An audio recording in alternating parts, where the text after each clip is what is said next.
उनको पाकिस्तान कोई प्यारा नहीं है। अगर उनको पाकिस्तान प्यारा होता तो हमें तहफ़्फ़ुज़ देते, इस अवाम को तहफ़्फ़ुज़ देते, लेकिन नहीं, वो खुद अपने बच्चे अपनी जात के लिए प्यारे हो के रहे। पाकिस्तान उनके लिए कोई मायने नहीं रखता। अगर मायने रखता तो पाकिस्तान के शहरियों को ऐसे कत्लेआम नहीं करते। और उनके लिए मुल्क प्यारा होता तो इस तरह से मुल्क के हालात खराब नहीं करते। क्यों, ये सवाल है, बेगुनाह मेरे बाबा को क्यों मारा है, उसका गुनाह बताया जाए, हमें कातिलों को मंजर-ए-आम पे लाया जाए। हम नहीं बख्शेंगे। भले सन में मेरे बाबा वहां पर मौजूद है, मैं भी मौजूद रहूंगी, मैं भी उस मिट्टी में मिल जाऊंगी।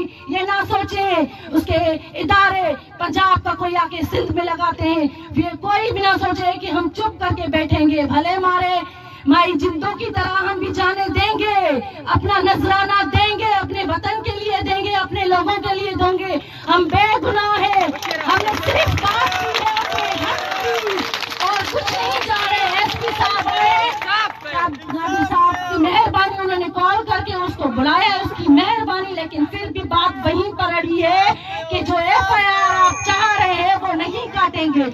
आप MI को भी नॉमिनेट ना करें, आप रियासत को ना करें, DG ISI को ना करें, DG MI को ना करें, DG रेंजर्स को ना करें, किसी और को ना करें। जो सिंपल और सादी हमने FIR दी वो दाखिल करें। हम मरेंगे, अपने हकूक के लिए मरेंगे।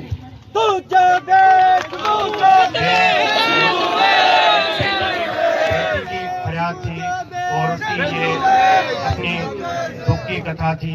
हम SSP साहब आ गए, हमारे नादिर मुक्ति साहब। हमारी ये सिंपल FIR है जिसमें हमने एक रेफरेंस दिया है कि 2017 में उनके साथ क्या हुआ। उसके बाद SHO ने उठाया, उसने हमें खुद ने रिटर्न किया फैमिली को, तो वो हमने रेफरेंस दिया है।